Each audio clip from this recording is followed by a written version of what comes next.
Buenas, galera, voltamos então, mais um pouquinho, mais um pouquinho, daqui a pouco acaba o ano, né? Pois então, a gente vai continuar falando de população, né, de características e tal, a gente vai falar ainda também sobre migrações, enfim, agora a gente vai falar um pouco de qualidade de vida e a questão das desigualdades, né, sociais, socioeconômicas e tal, ok? Então a primeira pergunta que eu faço para vocês é a seguinte: o que para vocês é qualidade de vida? Né? Eu acho que para muita gente aí, quando se fala em qualidade de vida, a primeira coisa que vem na cabeça é dinheiro. É uma das coisas, né? Porque o dinheiro, enfim, ele ajuda bastante, né? É como se diz, né? O dinheiro não traz felicidade, mas dá para comprar um jet ski, né? Já viu alguém triste andando de jet ski? Não tem como, né? Mas enfim, né? A gente sabe muito bem, na verdade, que não é só dinheiro, né? Um dos principais pontos aí para se determinar a qualidade de vida diz respeito à saúde, né? Também tem a ver com educação, com nível de conhecimento. A gente pode dizer que esses três níveis aqui, eles andam juntos, né? Saúde, educação, né? Uma boa remuneração, enfim, né? E também tem a situação, né, do que é necessário para a pessoa estar bem ao seu redor. Lembra aquela coisa que a gente falou na aula passada, quando a gente falou em teorias populacionistas, que a gente falou da pirâmide de Maslow, né? Então, na verdade, para a gente atingir o ápice assim, da nossa felicidade, digamos assim, das nossas realizações, a gente tem várias coisas aí, né, que a gente tem que levar em consideração, principalmente aquilo que está lá na base, né? E uma das bases realmente é a saúde, né? Como consequência também um conhecimento, como consequência também uma boa remuneração, certo? Então, através desses itens é que a gente consegue então medir a qualidade de vida. Como é que se mede isso? Especialmente através de alguns itens ligados à renda, ligados à educação e ligados à longevidade. E aí forma o IDH, como vocês podem ver aqui, ó, IDH, que significa Índice de Desenvolvimento Humano. Na verdade, são 4 critérios. É que aqui onde está a longevidade seria a questão da saúde, certo? Que eu posso medir pela saúde tanto a questão de o tempo médio que as pessoas estão vivendo naquele lugar, naquele país, né, como também a mortalidade infantil, que são 4 critérios que eu já vou explicar logo aqui para vocês, ok? Então, olha aqui, ó, o Índice de Desenvolvimento Humano é a medida comparativa usada para classificar os países pelo seu grau de desenvolvimento, né, humano, e para ajudar a classificar os países como desenvolvidos, em desenvolvimento e em subdesenvolvidos. Então a gente tem umas 3 classes aí bem superficiais, né? São bem amplas. Na verdade as classificações vão muito além disso, né? Mas basicamente a gente sempre identifica os países dessa forma: desenvolvido, subdesenvolvido, em desenvolvimento. Esses em desenvolvimento tem aqueles que se destacam mais, que a gente chama de emergentes, enfim. Mas o que interessa aqui para nós é ver esses 4 critérios principais, começando com mortalidade infantil. Principais critérios para medir o IDH. O primeiro deles, né, não é o mais importante. Os 4 têm uma importância quase que igualitária aqui para fazer essa qualificação do nível de qualidade de vida, certo? Mas eu vou apresentar eles aqui numa ordem tranquila aqui para vocês aprenderem também. Então, ó, mortalidade infantil é o termo que define o número de óbitos de crianças no primeiro ano de vida, ou seja, é o número de crianças que morrem antes de completar um ano de vida. Isso tem tudo a ver com a questão de saúde daquele país, especialmente a questão de acompanhamento na gravidez, a questão de uma boa saúde, uma boa alimentação, a questão de de hospitais, a qualidade dos hospitais, a tecnologia que se tem disponível. Então tudo isso tem a ver com qualidade de vida, né? E aí vocês têm um mapa mundi aqui, ó, que ele é bem superficial também, são números aí de 2009, certo? 2009, faz então mais de 11 anos aí, mas enfim, eles trazem um pouco da realidade que é hoje. Os números podem ter mudado um pouco de país para país, mas a realidade continua sendo muito semelhante a que está aqui. Por exemplo, ó, aqui está em inglês, mas a mortalidade infantil, presta atenção nisso, é o número de crianças que morrem antes de completar um ano de vida a cada 1000. Então, a cada 1000 crianças que nascem, né, se contabiliza para esse dado aqui o número de crianças que morrem antes de completar um ano de vida a cada 1000 que nascem. Então, esse gráfico que vocês veem bem lá no canto, acompanha o mouse lá no canto, ó, tá vendo? Ó, tá vendo aqui? Ó? Aqui o azul significa que é um índice bom, né? É um índice bom comparado aos outros, digamos assim, porque aqui, ó, o azul, bem azul, quer dizer que morre uma criança a cada 1000 antes de completar um ano de vida. Conforme as cores vão ficando aqui puxando para o vermelho, como vocês podem perceber o mouse lá, ó, chega até o nível de 175 crianças a cada 1000. Então vocês veem uma realidade que ela vai se repetir, né? Que é uma realidade que a gente está meio que acostumado a perceber essas situações, né? Claro, a gente sempre fala, o continente africano e essa parte do continente asiático problemáticos. Sim, mas a gente sabe que isso são questões históricas que envolvem aí, justamente por explorações de países ricos, né? Que isso não é uma realidade que eles quiseram que fossem assim, mas sim resultado de anos, né? Centenas de anos aí de exploração, de escravidão, né? De exploração dessa região. Então, a gente consegue perceber, por exemplo, aqui, ó, Canadá, né, um azul mais escuro, inclusive, que dos Estados Unidos, a Europa toda em um azul mais escuro, né, e aí, conforme a gente vai vindo para os países mais pobres, essa realidade ela vai mudando, né, ou seja, o número de mortes por a cada 1000 crianças que morrem antes de completar um ano de vida, ele começa a ser um pouco maior, tá? Um outro índice é a expectativa de vida.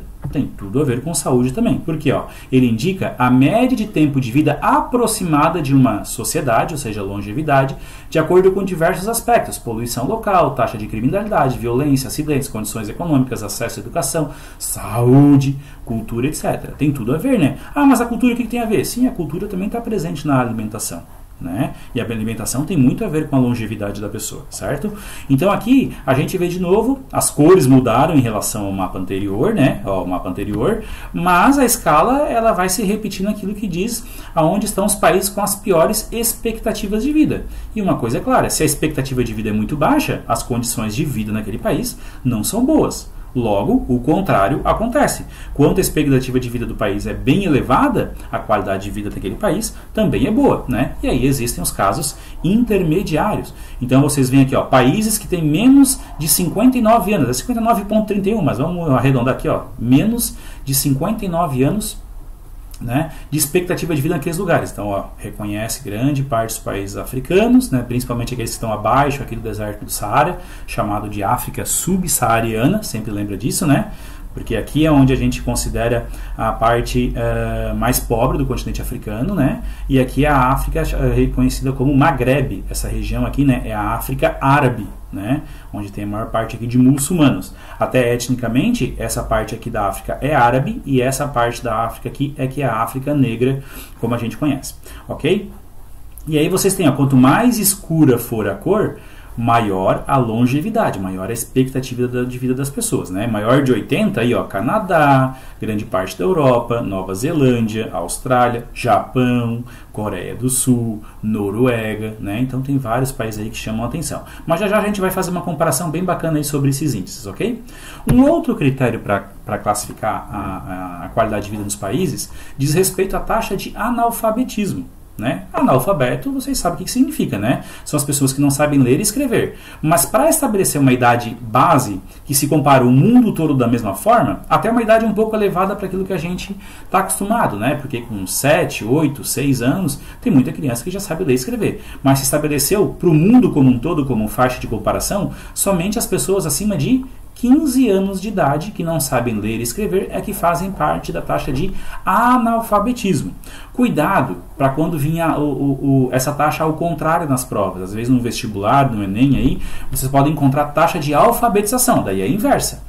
A taxa de alfabetização é o quê? É a porcentagem de pessoas que sabem ler e escrever. Analfabeto não sabe ler e escrever. Alfabeto, né, alfabetizado, sabe ler e escrever. Que é justamente o que acontece no mapa aqui embaixo. Ó. Já trouxe isso aqui como uma curiosidade para vocês. Ó. O que é mais de 97% aqui? Ó? Lá de novo, lá no mouse, lá no cantinho. Ó. O que é mais de 97%? É o número de pessoas, é a porcentagem de pessoas alfabetizadas que sabem ler e escrever. Então eu poderia dizer que menos de 3% são analfabetos, né? Conforme a cor vai ficando mais aqui puxado para o verde, para o amarelo, para o vermelho, as coisas são mais complicadas. Então, por exemplo, ó, menos de 35%, ou seja, menos de 35% da população é alfabetizada. Bah, é um número brabo, né, gente? É um número complicado aí. Aí, para tornar um país desse desenvolvido e tal, os investimentos pesados têm que ser feitos em educação e tal, porque instalar uma fábrica, né, fazer uma urbanização, uma industrialização naquela região para trazer o desenvolvimento, enfim, é complicado, porque tu precisa do mínimo, né, para as pessoas saberem ler e escrever para a situação. Mas, de novo, vamos lembrar, né, a culpa não é necessariamente desse país, mas sim do processo histórico que ele sofreu de exploração e tal. Ok? Então, de novo, a gente tem aqui uma taxa de analfabetismo, né, que é a base para a educação. Claro que eu posso ir mais profundo aqui nessa taxa. Eu posso, quando eu falo em educação, eu posso pegar aqueles países onde tem o maior número de pessoas que têm o ensino médio completo, o maior número de pessoas que têm o ensino superior completo, que tem mestrado, que tem doutorado. Tudo isso também vai trazer uma gama, uma diversidade que vai trazer consigo a questão do desenvolvimento daquele país, né? Uma das pessoas com mais alta formação tiver naquele país, obviamente uma consequência disso será o seu desenvolvimento. Ok, gente? E o último item aqui dos 4 que eu falei para vocês, né, dos 4 que eu estou comentando, é a renda per capita, né? Essa renda que é per capita aqui de todos, ele é um pouquinho mais assim complicadinho para se trabalhar, porque tem muitas fontes, né? Tem algumas formas diferentes de se estabelecer a renda per capita, e quando se divulga o dado também não se tem muita noção, digamos assim,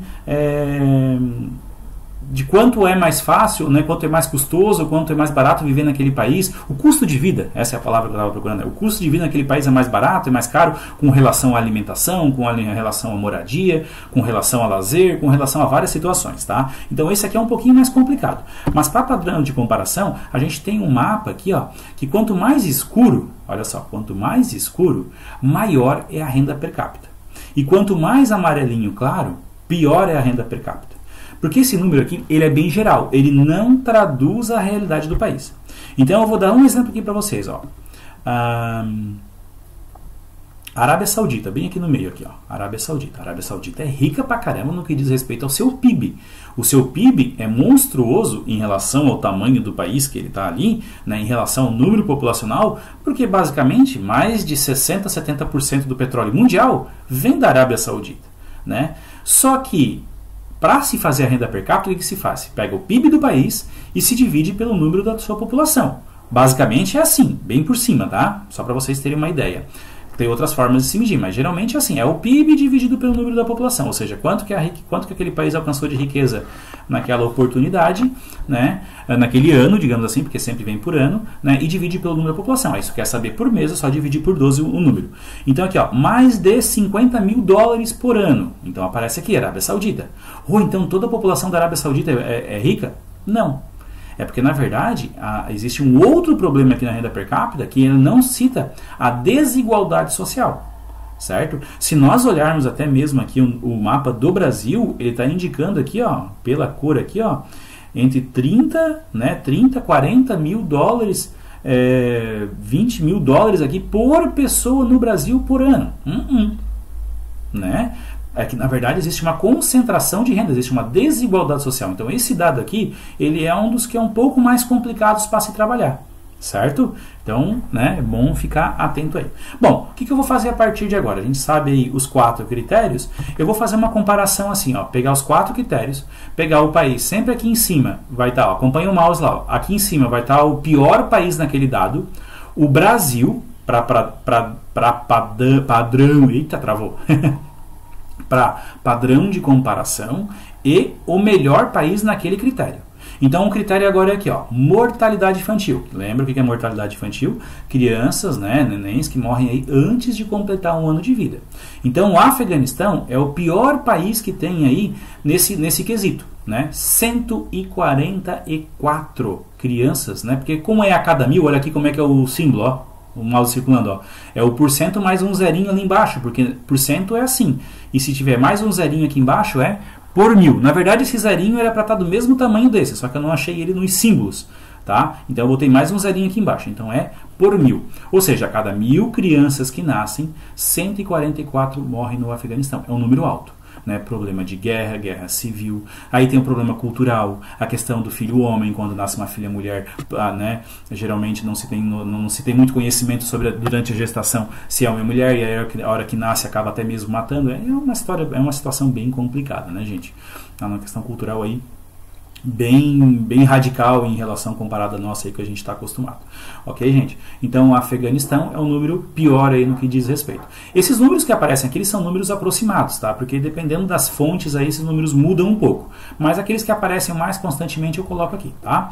O Brasil hoje está na casa do 21, a gente já teve aí na casa dos 50, 60, na década de 40, 30, 40, 50, 1930, 1940, 1950, a nossa taxa era de 60 por 1000, né? Mas devido aos programas sociais, né, a chegada aí da medicina, a evolução da medicina e tudo mais, o próprio industrialização do Brasil, urbanização, enfim, várias situações fizeram com que esse número baixasse bastante.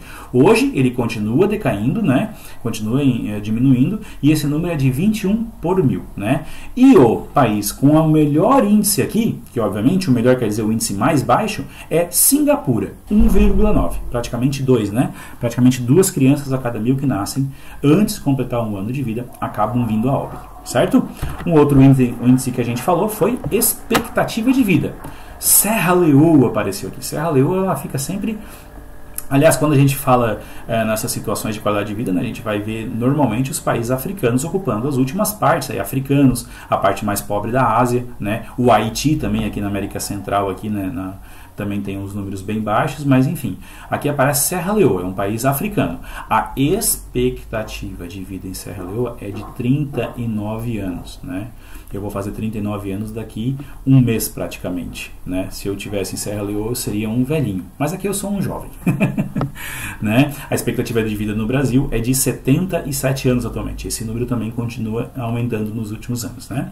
Enfim, e a expectativa de vida, desculpa, a expectativa de vida mais alta que a gente tem no mundo atualmente é no Japão. Quem está encostando e provavelmente aqui vai passar o Japão é a própria China. Até nisso eles vão ultrapassar, né? A China aí está na casa também dos 89 anos de expectativa de vida, né? Obviamente, né? País mais pobre, país no meio do caminho, digamos assim, o país mais desenvolvido aqui, né? Então a gente tem essa classificação aqui comparando esses dados. Outro índice, né? O taxa de analfabetismo, aqui eu estou falando de analfabetos mesmo, né? Então um dos países com piores índices aí de analfabetismo é Níger, que fica na parte do continente africano aí, na África subsaariana, com 81% de analfabetos. Ou seja, a cada 100 pessoas acima de 15 anos, 81 não sabem ler e escrever. Né? O Brasil, esse número continua diminuindo bastante, né? 6,5%, cada vez mais raro a gente encontrar analfabetos no Brasil por causa dos programas aí da obrigatoriedade de presença das crianças na escola, né? Vários trabalhos que foram feitos aí nesse sentido, né? E esse número aí há 5 anos atrás era de 11%, tá? Ele está quase pela metade, digamos assim, ó, né? 6,5% continua caindo, porque a gente vê uma taxa de analfabetismo muito mais alta entre as pessoas mais idosas, né, daquela realidade rural, daquela situação e tal, e como a maior parte desses idosos estão vindo a óbito, né, então esse número está diminuindo bastante conforme o óbito vem acontecendo dessas pessoas analfabetas, porque as pessoas que vêm nascendo cada vez mais difícil encontrar crianças analfabetas aí, né. E um dos países aqui que desponta sempre na ponta aí, e depois vocês vão ver por quê, né, eu estou falando aqui da Noruega, a taxa de analfabetismo é de 0%.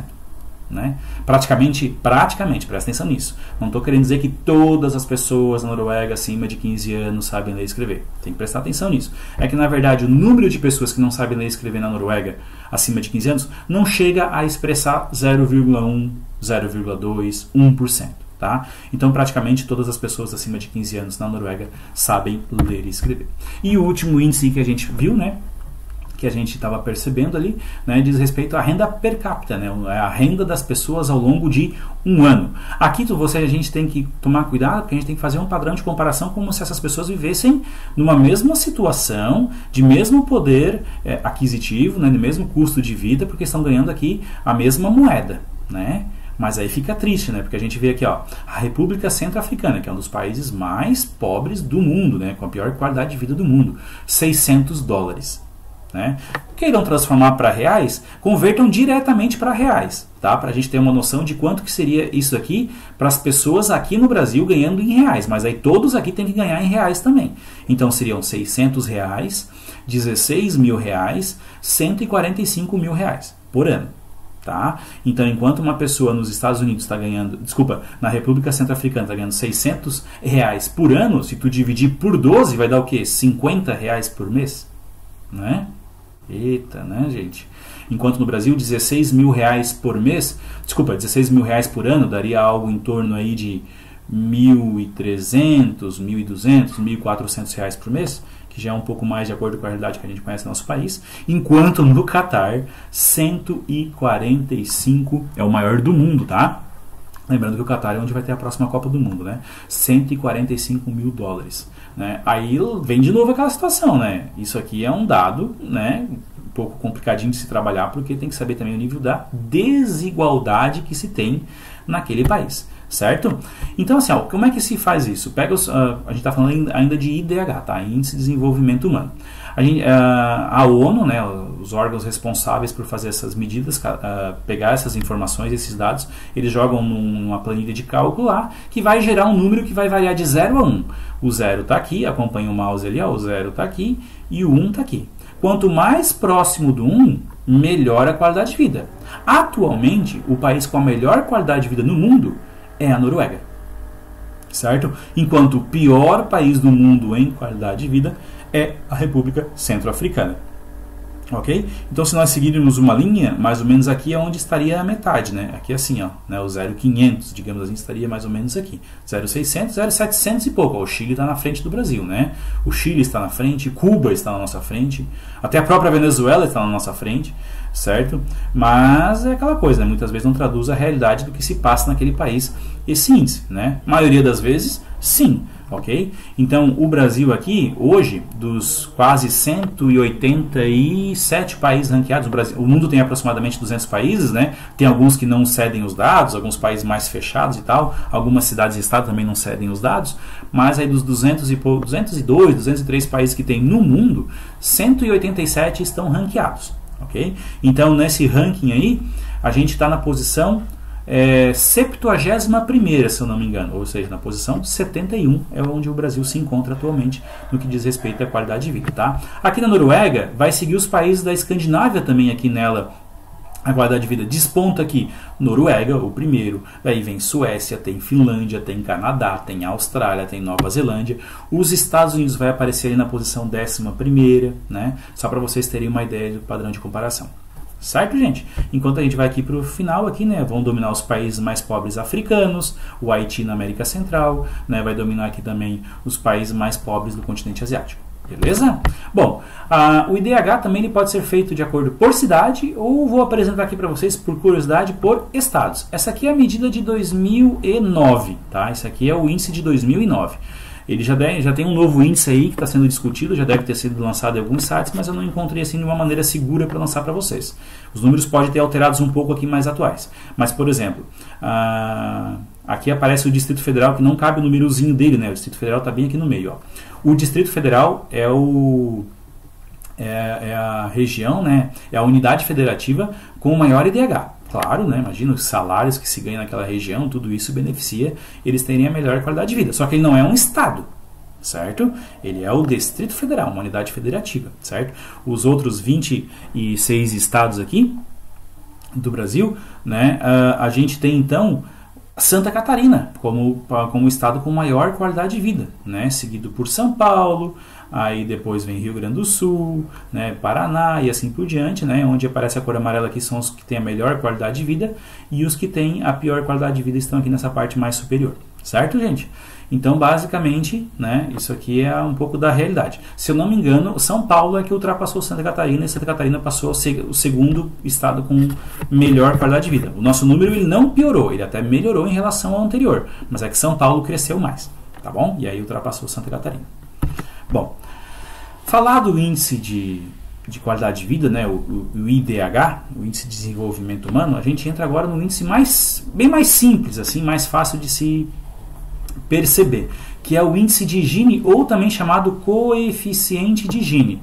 Por vezes chamados índice de Gini ou razão de Gini, é uma medida de de desigualdade desenvolvida pelo estatístico italiano Conrado Gini. Pode ser usado para qualquer distribuição, né, embora seja comumente utilizado para medir a desigualdade da distribuição de renda. Ok? Aqui a gente tem, vocês estão escutando os barulhos aqui, que tem barulho aqui no corredor do prédio, tá? Não sei se está atrapalhando um pouco o áudio aí, mas como eu já estou bem avançado aqui na gravação, fica complicado eu voltar agora. Ó, parou o barulho. Vou voltar aqui, ó. O índice de Gini, ou coeficiente de Gini, é o que mede a distribuição de renda, ou seja, a desigualdade social. Essa foto aqui é clássica, né? Você já deve ter visto nos livros didáticos de geografia, sociologia, aí, né? Onde mostra a riqueza de um lado e a pobreza do outro lado. Tudo isso vivenciado dentro de uma mesma cidade, de um mesmo bairro da cidade de São Paulo. Ok? Aí quando a gente faz aquela comparação assim, quantas pessoas vivem nesse prédio? Porque aqui provavelmente deve ser um apartamento por andar. Cada andar tem uma baita sacada, um jardim, uma piscina, né? Cada andar aqui devem viver umas 4 pessoas, né? Contando até com empregados, digamos assim, 5 pessoas no máximo, né? Contando aí que tem 1, 2, 3, 4, 5, 6, 7, 8, 9, 10, 11, 12, 13 andares, né? Nossa, vou calcular aí 150 pessoas que vivem aqui, 200 pessoas vivem nesse prédio. Quantas pessoas vivem em todo esse espaço aqui, ou em cada casa dessa, né? Então é um índice que ele traz uma realidade que diz o seguinte, tá? O número agora aqui ele é um pouco diferente. Ele pode ser de 0 até 1, de 0 até 10 ou de 0 até 100. Que sempre o zero é um número bom. Que o zero quer dizer que praticamente não há desigualdade social, que todas as pessoas vivem no mesmo nível socioeconômico. Isso não acontece em nenhum lugar do mundo. Tá? Aliás, o único país que provavelmente pode chegar nesse índice, mas que não divulga o seu dado, é a Coreia do Norte. Tá? Mas não quer dizer que as pessoas vivam bem também. Né? Isso é que tem que tomar muito cuidado com o índice de Gini. Certo? Porque eu posso pegar um país onde a desigualdade social quase não exista, ou seja, não exista desigualdade de distribuição de renda, mas que todo mundo seja pobre. Entenderam o que eu quis dizer? Né? Eu posso pegar um índice que a desigualdade... Agora, é ruim quando a desigualdade... Normalmente é ruim quando a desigualdade é muito alta. Quando a desigualdade social, socioeconômica ela é baixa, ela pode ser boa por um lado e ruim por outro. Senão pode acontecer a situação. Vamos lá, vamos voltar. Vou com calma aqui para ver se vocês entenderam o que eu quis dizer. Quanto mais vermelho, maior a desigualdade social, ou seja, a renda está mais concentrada, certo? Na mão de poucas pessoas, que é o que acontece no Brasil, por exemplo. Está vermelhão aqui, ó. Tem o vermelho mais escuro que é mais complicado. E a gente sabe que a desigualdade social no Brasil ela é extremamente alta. Tem poucas pessoas com muito e tem muitas pessoas com pouco. Estou falando em relação a bens, a dinheiro, enfim. Né? E quando eu vou para o verdinho aqui, está dizendo que a desigualdade social é baixa. Ou seja, a distribuição de renda é mais igualitária. No caso do Canadá, isso é bom. Né? As pessoas têm renda igualitária, mas é uma renda boa. Mas quando eu vou aqui para o continente africano, olha aqui, é um verde mais claro do que o do Canadá. Aqui o negócio é bom então. Não. Aqui eu estou querendo dizer que praticamente não há desigualdade socioeconômica, mas eu não estou dizendo que todos ganham bem. Aí eu tenho que ir lá para a renda per capita para perceber isso. Entenderam? Então tomem bastante cuidado com esse índice de Gini aí que ele pega a galera, tá? Ele só mede a desigualdade socioeconômica. Ok? Quanto mais próximo do zero, melhor. Melhor em termos. Tem que ver se aquele país é rico ou pobre. Né? Mas quanto mais próximo do 1, ou do 10, ou do 100, dependendo da escala que ele utiliza aí, quer dizer que é ruim porque está havendo concentração de renda na mão de pouquíssimas pessoas. Beleza, gente? Então é isso aí por hoje. Um abraço para vocês.